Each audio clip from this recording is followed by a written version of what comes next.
ایک زمانہ تھا، لوگ پیدل چلتے رہے، پھر ایسا دور آیا جس میں ویل بنا تو جانوروں کا استعمال کیا، جیسے بیل بنڈی بنائی اور اونٹوں پہ سفر ہوا، گھوڑوں پہ سفر ہوا۔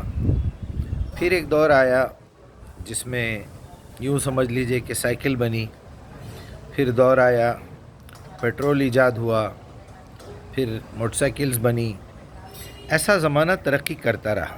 ایک زمانہ تھا لکڑی کے ٹکڑوں کو لے کے اس کا قلم بنا کے کئی ادویات ملا کے اس میں سیاہی بنا کے اس سے لکھا جاتا تھا، چمڑوں پہ لکڑیوں پہ لکھا جاتا تھا۔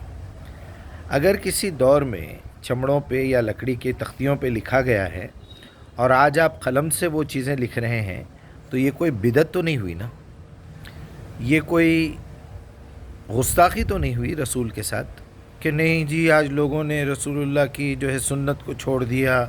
اور وہ ایک زمانہ تھا لوگ بیل بنڈی پہ سفر کرتے تھے، گھوڑوں پہ سفر کرتے تھے، تلواروں سے لڑتے تھے۔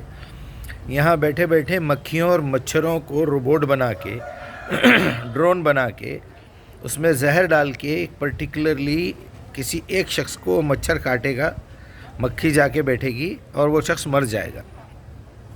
ہم اس دور میں جی رہے ہیں۔ اگر آپ اس دور میں بھی 1200 سال پرانے ائمہ کی کتابیں لے کے پڑھیں گے اور اسی حساب سے فیصلے کریں گے تو یہ جہالت کے علاوہ اور کچھ نہیں ہے۔ اللہ قسم کھا کے کہہ رہا ہے کہ کتاب سارے عالم کے لیے ہے، سارے عالمین کے لیے ہے، سارے انسانوں کے لیے ہے۔ غریب، امیر، چھوٹا، بڑا، جاہل، پڑھا لکھا، اندھا، گونگا، بہرا بھی قرآن پڑھ سکتا ہے، سمجھ سکتا ہے۔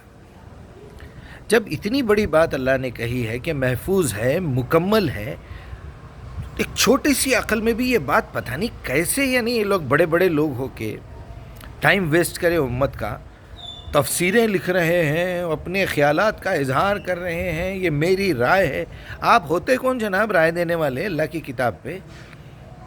ایک جج اگر کوئی بات کا فیصلہ کر لے، ایک معمولی پولیس والا کھڑے رہ کے یہ بولے یا کوئی وکیل بھی یہ بولے کہ جج صاحب مجھے تو یہ بات سمجھ میں نہیں آ رہی یا میری سمجھ میں اس طرح آ رہی ہے، اچھا یہ قانون کے بارے میں آپ کی رائے دینے کے آپ کو حق کہاں سے مل گیا؟ آپ نے کیسے رائے دے دی اس بات کی؟ آج وہ دور گزر رہا ہے جس میں ساری دنیا کا ڈیٹا ایک چھوٹے سے چپ میں جمع ہو گیا ہے، اے آئی میں، آرٹیفیشل انٹیلیجنس، جو ہزاروں لاکھوں کروڑوں انسانوں کے دماغ سے آگے بڑھ چکا ہے۔ آج آپ تفسیریں اٹھا کے پڑھ رہے ہیں، اس پہ لڑائی جھگڑا کر رہے ہیں۔ آج پتہ چل رہا ہے کہ ان اماموں نے، ان محدثین اور مفسرین نے امت کا وقت برباد کیا ہے، ٹائم ویسٹ کیا ہے لوگوں کا، اور قرآن سے دور کیا ہے۔ جھوٹی بکواس شامل کی ہے دشمنوں نے اسی بہانے سے، اسی دروازے کو کھول کے۔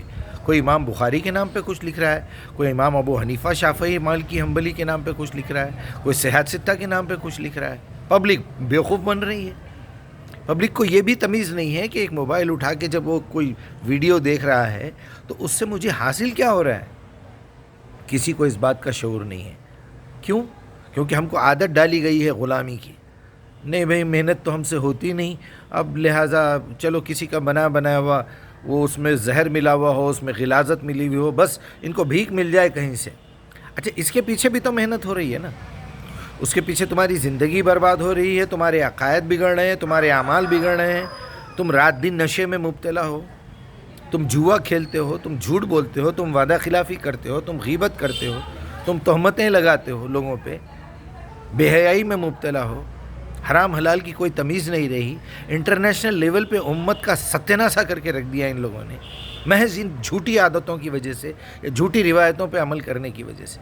ایک سیدھی سادی کتاب ہے 600 صفحے کی، اس میں سے 450 صفحے ریپیٹڈ ہے۔